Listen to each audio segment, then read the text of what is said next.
Hello and welcome to Wednesday's edition of Cracking the Cryptic, where I get to do a fog of war puzzle today on my real microphone. I'll talk more about that in a moment, but this puzzle, it's called Foggy on the Details, and it's by Karl The Fog. Karl The Fog. But it's not by Karl The Fog. Mark sent me this morning and said that I must have a go at it quickly. And it's not by Karl The Fog, really. It's by the pedaling pianist and juggler Michael Lefkowitz. So that's who it's by. Two of the great names in the world of Sudoku. And I'm looking forward to trying this, not least because it's very rare for Mark to sort of send me an email urgently saying I need to do a puzzle.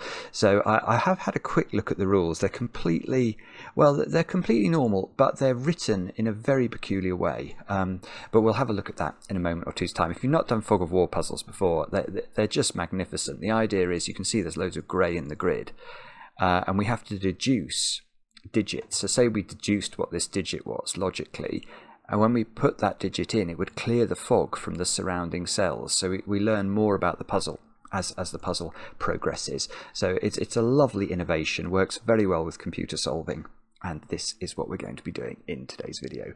Now let me tell you, I am so relieved at the moment. It is now 3:22 in the afternoon, and as you can see, I have my normal microphone back because my luggage has arrived finally. Shout out to Eagle Aviation, who actually responded to my questions this morning and seemed to go and actually find my luggage, which had been lost by American Airlines. And I spent over 3 hours on the phone yesterday on hold to American Airlines before I was cut off. Just extraordinary, absolutely extraordinary. But thank goodness Eagle Aviation came up trumps, and they managed to get my luggage and deliver it to me, for which I am extremely grateful. And hopefully you guys are too, because it means that the sound quality should be a little bit better today than it has been in the last two videos. You've been very kind about that, and I appreciate it. Now, what else do I need to tell you about? There were some other things. Oh yes, we have a new app coming out, I think next week. Cracking the Cryptic's Approachable Sudoku. So the third volume of our Approachable Sudoku is coming out, I think, next week. So look out for that. I'll try and remember to put a link to where you can get the new app packs on the screen. Other news. Over on Patreon, we have our monthly competition running. It runs until the 20th. Loads and loads of beautiful puzzles by Skojo, Jojo and Jobo. And several of you have already managed to make your way through the whole of that Sudoku hunt, and well, the feedback's been great, understandably, because the puzzles are brilliant. So check that out. And then the only other thing is continuing. I think I might be caught up on birthdays. If you don't think that if you think I'm meant to have read out a birthday and I haven't, then drop me an email, crackingthecryptic@gmail.com, and tell me off, and I will try and put it right. But let's say a very happy 50th birthday to Helen from your best friend Christopher over there in Sweden. Now, Helen, if I'm not mistaken, you don't watch the channel despite Christopher imploring you to, and you've been struggling to understand what prime numbers are. I'm not sure I'm going to be able to help explain that. My slightly odd way of thinking about prime numbers, which might help, it might be a different way of explaining them, is that prime numbers are sort of like the atoms of numbers. So if you imagine a number as a molecule made up of lots and lots of atoms, then the prime numbers are the atoms in that molecule. So if you take your age, which is 50, what's the smallest number you can divide 50 by? Well, it's 2. And if you divide it by 2, you get left with 25. And 25, you divide that by the smallest numbers you can divide that by, you get 5 times 5. So 50 is 2 times 5 times 5. So those are the 3 prime numbers, the 3 atoms that make up your age. And that might be a different way of thinking about what prime numbers are. Anyway, Helen, sorry about that. Happy birthday. I hope you have a very good day. I hope you get chocolate cake. And I hope you might come to watch the channel. I guess Christopher will have to show you this message. Anyway, next, Jason, you've turned 31 today. and I know this because your friend Sam wrote to us and told us that I think the two of you are now on opposite sides of Canada. But you discovered in a conversation recently that you both watch the same YouTube puzzle channel, Cracking the Cryptic, before going to bed, which is amazing. I'm always intrigued by people who watch the channel at bedtime. I think it's because the channel gives you a good night's sleep. Although it's a bit of a cuss on me, and it's not. I shouldn't be surprised. My ability to bore people has been known to me throughout my life. And anyway, I appear to have entertained or sent to sleep two people on opposite sides of Canada. Anyway, Jason, many happy returns. I hope it was a good birthday today. Maverick is about to fly past. Some of you, I don't know whether you're new to the channel. If you're not sure who Maverick is basically the Top Gun at the local airport, who, as soon as I start recording a video, flies past my window and makes that noise. There's nothing I can do about it, but Maverick always flies past the tower. Yeah, there we go. Anyway, finally, Stuart, you've turned 65 today. I know this because your son Andrew wrote to us and said you'd appreciate a shout out, and the two of you have been watching the channel for over 4 years. So to the two of you, thank you so much for watching for such a long time. And Stuart, I hope you have a great birthday today, with chocolate cake, of course. Now, with that said and done, let's have a look at Foggy on the Details by Karl The Fog, which is really the pedaling pianist and Michael Lefkowitz. And the rules are as follows. Well, I'll read out all the rules. It says, "Oh, you're solving my puzzle, aren't you? That's so exciting. Oh, right, the rules. What were they? Okay, yes, here we go. Normal 6x6 Sudoku rules apply, brackets obviously. So what that means is we need to put the digits 1 to 6 in every row, every column, and in every little rectangle there. Red lines. Now, there are no red lines, are there? We can't see the red lines.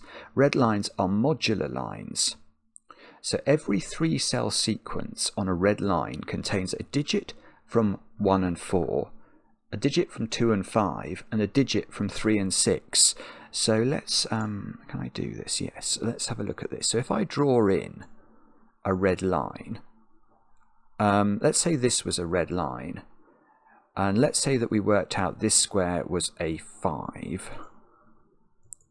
I'm not going to put a big 5 in case that's the correct digit in this cell, because it will clear the fog, and that would be a bit disappointing. So then let's say this square was a 4. Well, then we would know that this square would have to be a 3 or a 6, because in each 3-cell sequence along a red line, there must be one of the cells must contain a 1 or a 4, one of them must contain a 2 or a 5, and one of them must contain a 3 or a 6. So let's say that one would be a 3. Now this one, if you look at this 3-cell sequence on the line, this 3-cell sequence, this one doesn't have one of the digits 2 or 5, does it? So this cell would have to be a 2 or a 5. So you get this sort of weird cycling along modular lines. It's the same with entropic lines, if you've ever come across those. But anyway, that is the first part of the rules. Blue lines. Now I can see some blue lines. Blue lines are region sum lines, and box borders divide a blue line into multiple segments with the same sum. So let's see if we can draw a blue line under the grid. So let's say we drew a blue line like that. So how would that work? Well, you can see that the box borders are dividing this line into segments. So that's one segment, and that's a second segment. Now the sum of this segment, whatever that was, would be the same as the sum of that segment. So say this was 10. Say this was 1, 2, 3, and 4, adding up to 10. These two squares would add up to 10. That's how these funny rules work. So that's how blue lines work. Lines only move orthogonally, so that means that lines don't move diagonally. So there's none of this in the puzzle. Wah! All that. They have to move across edges, long edges like this, not diagonally. Lines can't share cells with other lines. So this one and this one, you can't have that sort of thing going on. That's not going to work. and then red lines are... Oh, hang on. What's going on?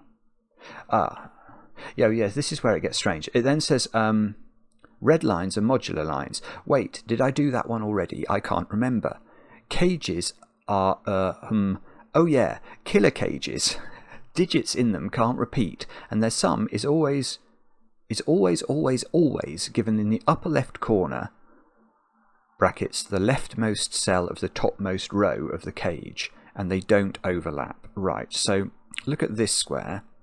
So this is in a cage. It looks like the cage is doing something like this. So if this cage, let's say the cage did that. So then the total would be here, which is at the leftmost cell of the uppermost row of the cage. That's how killer cages work. Now, I'm covering most of the grid, but if you place a correct digit, I'll clear from that cell. Oh, I'm covering. Oh, Karl the Fog is covering. I see. So Karl the Fog is covering most of the grid, but if you place a correct digit, I'll clear from that cell and the cells around it. Whew! I'm sure those were all the rules. Oh, I'm so hopeful that you can solve it. Karl the Frog.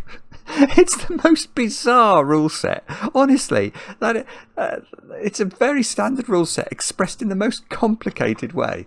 And there's this sort of Pac-Man-y type thing at the top with a group of spiders. Now, I don't know what this symbol is.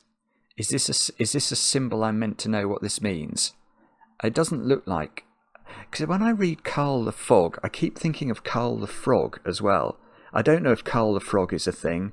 I don't know what this symbol is.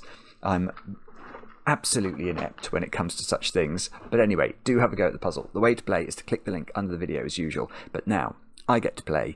Let's get cracking. So the first thing I'm going to do actually is extend these blue lines where I can see that they are extendable.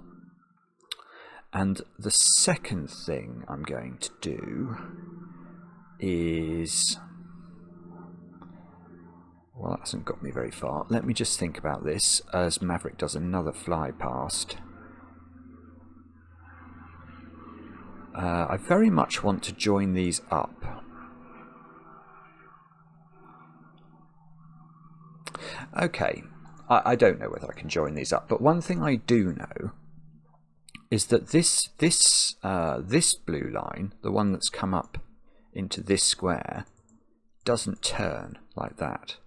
Because let's say it did, well then you can see that if as box borders divide the line up into segments, that would be a segment, that would be a segment, and then something over here would be a segment. But purple would have the same total as green, because that's how region sum lines work, and they would be the same digit. So that's not right. So this line doesn't go into this square, which makes it even more likely it goes up into this square, but if it did go up into this square, these two digits would be the same.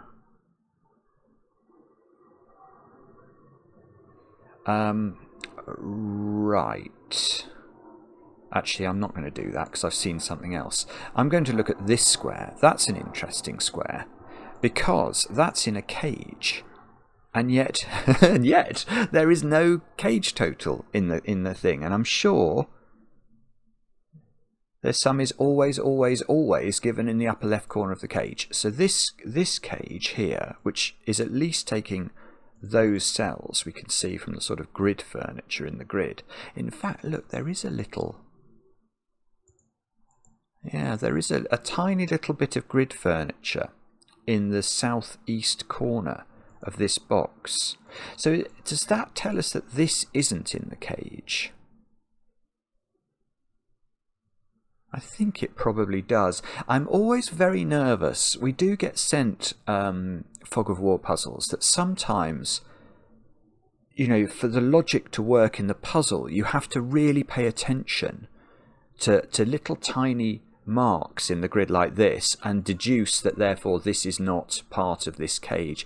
And I always worry about that because that always feels like a bit of a convention. People would really have to understand how the graphics of cages work. So I hope we're not going to have to make that deduction. Anyway, that wasn't the point I was going to make. The point I was going to make, which actually is, yeah, okay, which actually helps with exactly the point I've just made, is where on earth in this cage is the cage total? Because it has to be in the leftmost cell of the uppermost row that the cage visits. Now, the cage has visited row 1. So then this cage needs to appear somewhere to the left of this cell in row 1, and yet not have a repeated digit in it. So the cage cannot be more than 6 cells, so it's got to look like that. That's the only way that cage can look, so it's a sort of Loch Ness Monster cage. And this, well, there's loads of things we can deduce from this. Right, we're off and running now, because this is a 6-cell cage. And if it's a 6-cell cage and you can't repeat digits in the cage, then it contains the digits 1 to 6. It contains every digit once. Now that means that digit has to appear axiomatically in the 6-cell cage, and the only cell it can go in is there. So these two digits are the same. This digit, which is not the same as A, has to go somewhere in box 2, and it has to go there. So these digits are the same, these digits are the same. And now,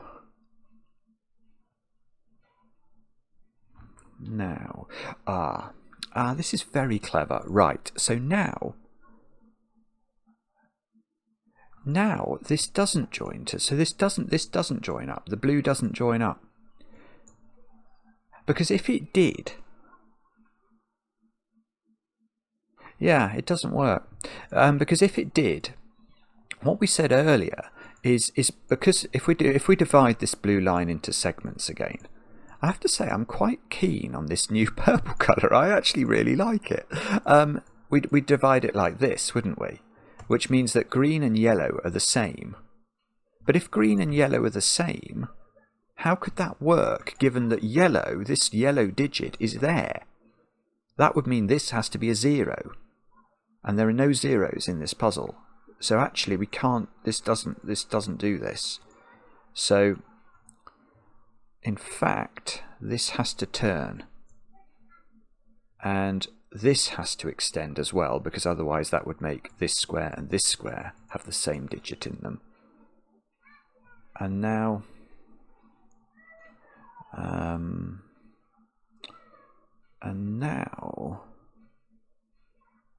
well, now it might get more difficult to see what happens next in terms of, well, it couldn't do that, but maybe it could do that. To see how these move. Well, actually, here's another point. This can't, the top line can't go further than that. Because if it did go into the corner, the minimum sum of these 3 squares would be 1, 2, and 3, wouldn't it? Which is 6, and this can't be more than 6. So if this does extend, then this is a 6. And if it doesn't extend, then it could be anything. But, okay, these digits together have to add up to at least 10. I mean, there's a bit of screaming coming from outside. It's happy screaming, I can assure you. There's nobody outside who's been on an American Airlines flight. They've all flown on different airlines. Let's just think about this for a moment. Let's not be an idiot. What was it Dwight Schrute said? Whenever I do a thing, I think to myself, would an idiot do this thing? And if an idiot would do the thing, then I don't do the thing. Yeah, what was this? One of my friends said that I reminded them of Dwight Schrute. I didn't take that as a compliment, although I do find Dwight Schrute very funny indeed. Anyway, I've got distracted. Yeah, no, what I was going to say is that these 4 squares They add up. If they were as minimal as they could be, there would be 1, 2, 3, and 4, which is 10. So these two squares add up to at least 10. But they have to be different, don't they? And they have to be different, because if they were the same, then this digit goes there. Oh, hang on, does that work now? Because it hasn't joined up with this. No, that doesn't work. They can't be the same, because then this would be a 0. So it still doesn't work. Yeah, okay, so these are different. And this one is bigger. And, right, so this is a 6. I think that's the first deduction we can make. Because we know these add up to at least 10. Imagine this was only 5 for a moment. If I put 5 in here, then we know that this has to be at least 5, because these must add up to at least 10. But I don't think that can work, because again, this is going to go there, and that's going to be a 0.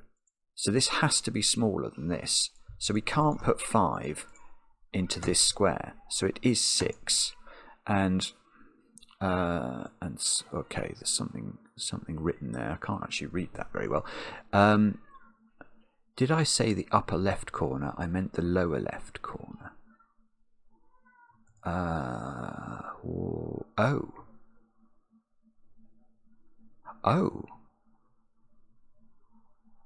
Oh, that's weird. Right. What on earth? So, I'm wrong about. So actually, I've made. Oh, right. I know. Okay. So, good grief. Right. So I've got this wrong. Well, but I haven't. I've got it right. Right. Okay. So I now think I understand what the pedaling pianist and juggler have done.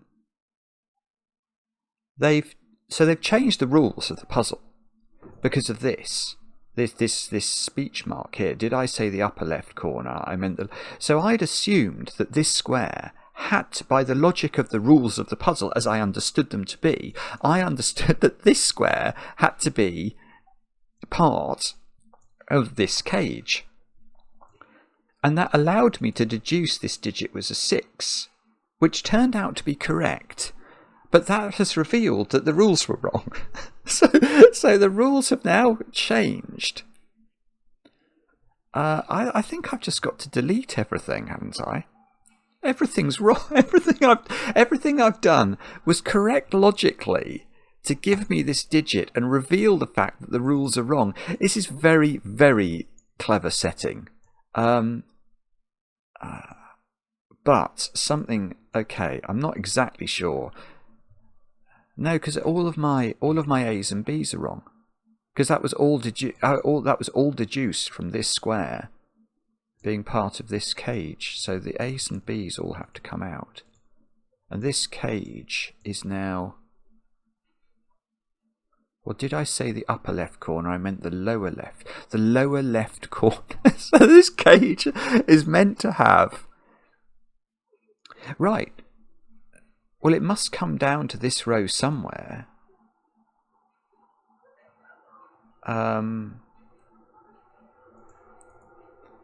Now. Did I say the upper left corner? I meant the lower left corner. Well, this clearly can't be the bottom, the lower left corner of this cage, because there's no cage total in it. So the lower left corner is either going to be there or there. But to be here, this cage would have to do that, I think, wouldn't it? Oh, well, hang on. I'm going to change my mind about what to do next. Can't I just do this digit? Because it occurs to me now that we actually know what the region sum thing does. And if it does this, if we divide this line into segments, let's do it, you can see, oh, don't pick orange, these two digits have to be the same, so that's a 6. Oh, hang on. Oops, lines can share cells. What? Oh, this is genius. This is just absolute genius. So the rules have changed again. Oh my, oh. Okay. So the rules have changed again. That was deducible logically, and it was given as correct, but it has revealed that the rules as I understood them were wrong. Oh, this is so clever. It's so clever. Wait a moment, there's a problem here. Well, no, there's not a problem. Right. Okay, I understand what's gone on here. Okay, so look at if this region sum line in row 1 stops here, then what are we saying? Well, we're saying that domino sums to 6, but this line is saying that this domino sums to 6. Well, this digit is common to both of those dominoes, so let's imagine this digit was a 2. What would both of those digits then have to be? They would both be 4, and they're both in the same box of the Sudoku. So the purple line cannot end here. So it must go into the corner. And that means that's good. That's actually good. Because now it can't go any further. Because if it went any further, it would add up to more than 6, because the minimum we can put on here is 1, 2, and 3. This can't be 3 anymore, because if this was 3, this would be 3. So this is 4 or 5. This is a 1, 2, 3 triple. This is a 4, 5, 6 triple. And all of a sudden, well, this is a 4, 5 pair.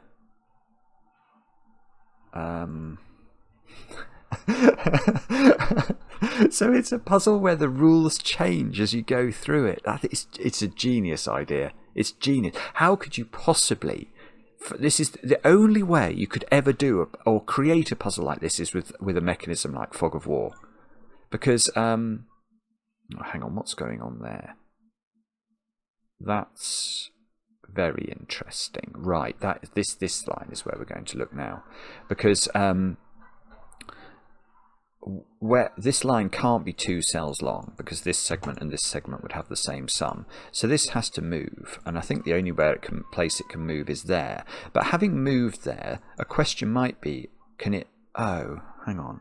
Well, yeah, I mean, a question might be, can it go down here? And that is a valid question. But if it did do that, it certainly can't overlap, can it?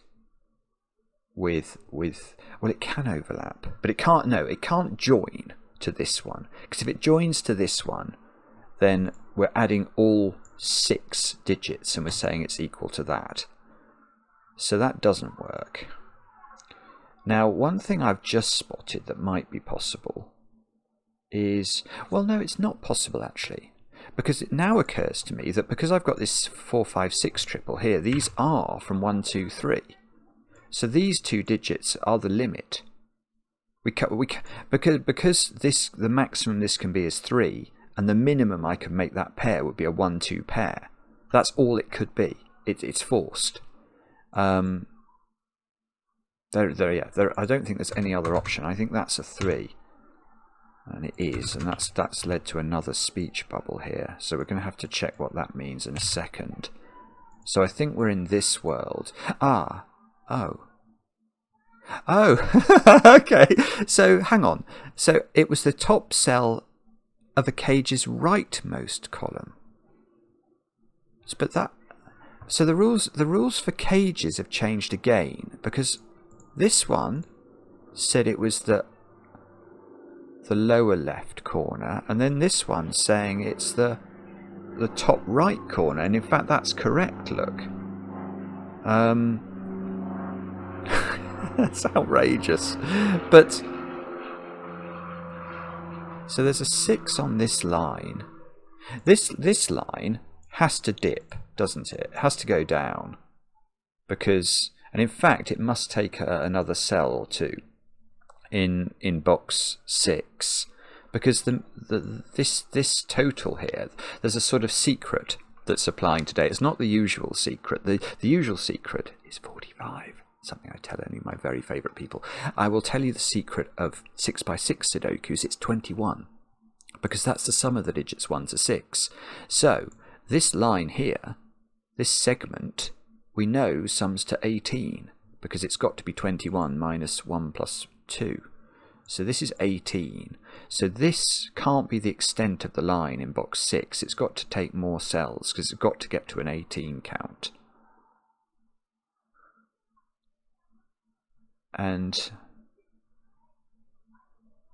right, and now it's going to be this line, I think, or this cage, because this cage now benefits from our new understanding of where its cage total has to be. It's got to be in the top cell of a cage's rightmost column. So top cell, the top cell of its rightmost column. So actually I was about to announce that this had to go upwards, but I've just realised that it might not.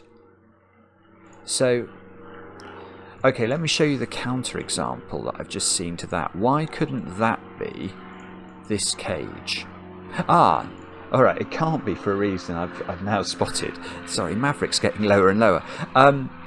But if this was a 6-cell cage, then this could have been where the cage total was, because that's the rightmost column of this yellow cage, and it's the top cell of that rightmost column. But that can't be the cage because of this line here, or you can see that this cage is going into this square, so it would be a 7-cell or even an 8-cell cage, and that's too many cells. So in fact, the only way I can get this cage, which definitely goes there, into a rightmost cell, the top cell. That could, yeah, because that's out of the fog there, isn't it? Let me check this actually. Let me just look at what's under the fog. What's not fogged? This is not fogged. So I think that's got to be where this cage goes. Although it could take that cell as well. Let me just read this again. It's the top cell of a cage's rightmost column. Yeah, so it can't be here, because that's not its rightmost column. It's got to be here. Yeah, because if it only went to there, then this would be the top cell of the rightmost column. So I think this, we don't know whether this is in the cage, but this is where the cage total will be of this cage. And so, right. So what that's doing, this is a beautiful puzzle. This is just staggeringly clever. Where is 3 in row 3 is a good question now. Because 3 in the yellow cage is definitely in this top domino here. So it can't repeat in its own cage. So it has to go there. That's got to be a 3. Didn't clear any fog. Maybe it didn't have to though. There's a 3 down here, possibly in the corner. These squares are 4, 5 and 6. So these squares are 4, 5 and 6. And this is a 4, 5 pair. So this is a 6. That's got to be a 6. Well, I guess...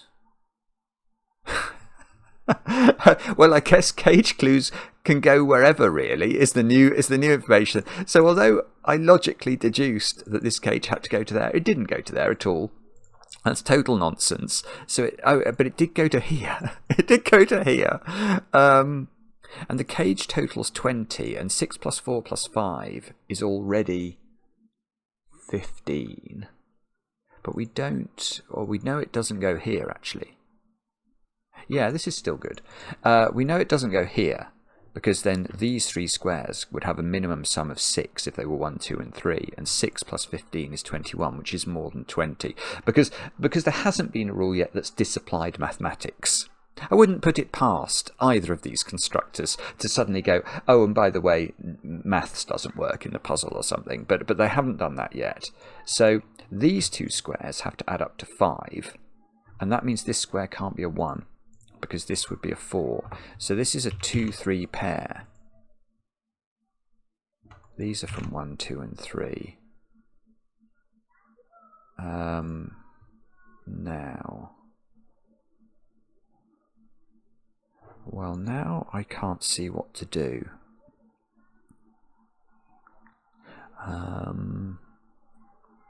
Lines can share cells. This has got to grow. There's a cage here, but I think we've established we know just about nothing about this cage. 6 is down there. These are from 1, 4, 5. Whoops. I want to put them in the centre. 6, 3. This is not a 6.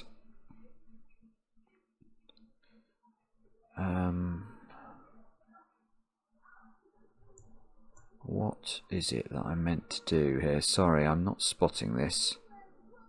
This line has to occupy. Okay. No, I've got it. Right. So, okay, there's only really one thing I can tell about this blue line as regards box 6. And that thing is it doesn't go into this square. So what would happen if it went into every other square? Which I don't actually think it could do that, but let's say it did. What would this digit be? Well, we know that this segment sums to 18. So this would have to be a 3 by the mathematics of the secret today, which is that the whole box adds to 21. So, and this is not a 3, because there's a 3 in one of these squares.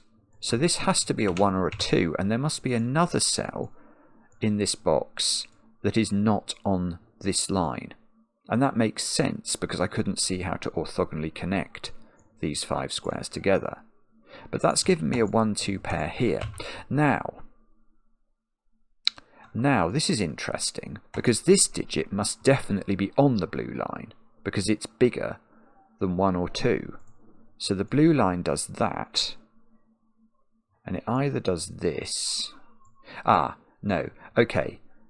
So the digits that are missing from the blue line are 1 and 2, and this is not a 1 or a 2 by Sudoku. This is really clever. So it does that, and this is a 1 or a 2 and is off the line. And now I've got a 1-2 pair here.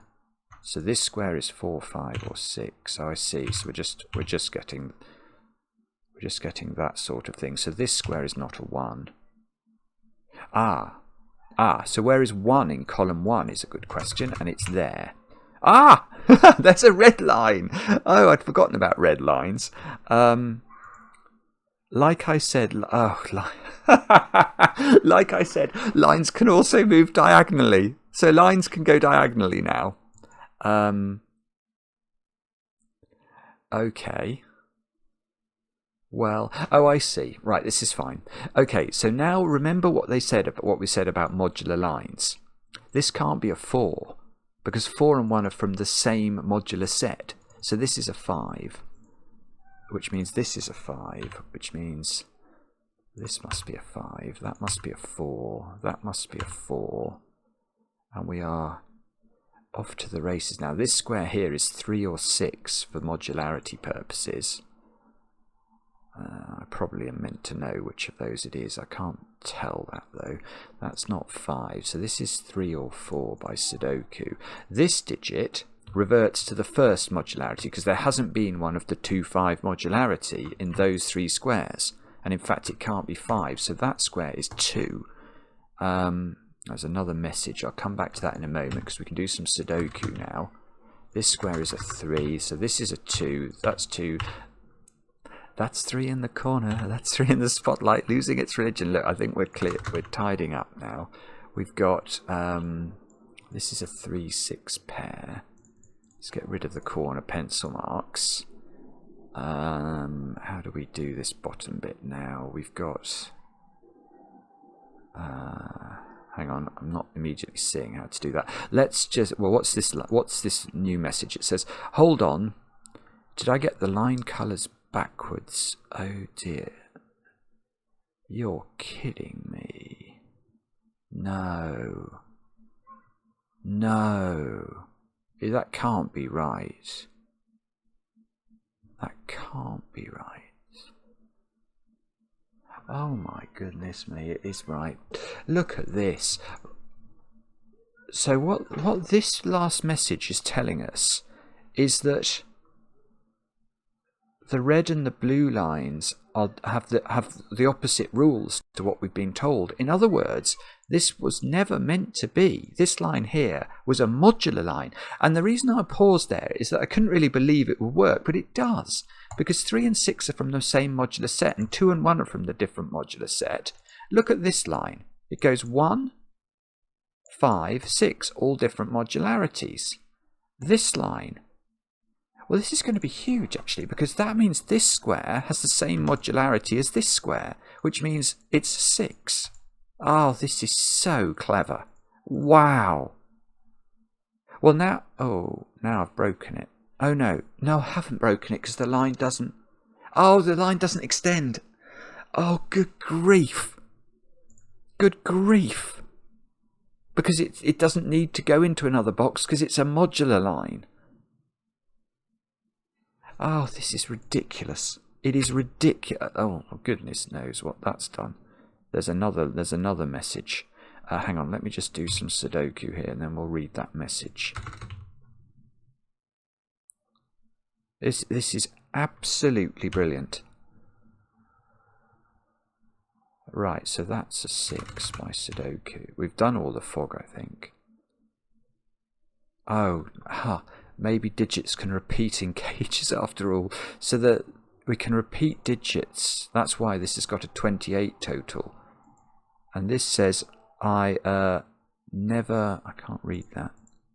I never got around to using these. So there's a whole load of digits in the corner that are sort of just dumped in a pile. Oh, God. This is unbelievably clever.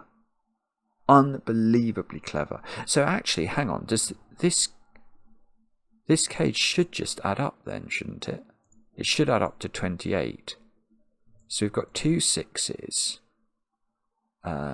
Plus, yeah, so 16 plus double 6 is 28. Yeah, okay, that works. Okay, so we don't learn anything from that. All we're going to learn is that we've got to treat the red line as a region sum line. So the red line is 14 on the left, so this needs to be 14 on the right, and it's already 9. So these add up to 5, and that means they're both minimums. So this is a 1-4 pair. That's a 2, that's a 4, that's a 5. That's a 1, that's a 2, that's a 1, that's a 2, that's a 4, that's a 5, and that's a 5. That is an absolutely incredible Sudoku puzzle. I mean, that is incredible. So the rules, I mean, imagine setting that. It's baffling. Imagine, because you have to almost start at the end and work backwards. Oh gosh, that is staggeringly clever. Please share that with your friends, because anybody who's ever done any variant Sudoku will just... I am lost in admiration for that. That is brilliant. Karl The Fog. I think I still don't understand some of the sort of the aspects of this. I don't understand the spidery thing at the top. I think Karl The Fog must be a reference to something I don't understand. But what I can tell you is that is a world-class puzzle. Oh, that's breathtaking. Pedaling Pianist and Michael Lefkowitz, you are the two of you together. Well, my goodness me. I can't wait to see what that duo does next, because that is about as original a puzzle as you could ever get, and it is being executed so utterly brilliantly. Yeah. Staggered. Let me know in the comments how you got on. I enjoy the comments, especially when they're kind, and we'll be back later with another edition of Cracking the Cryptic.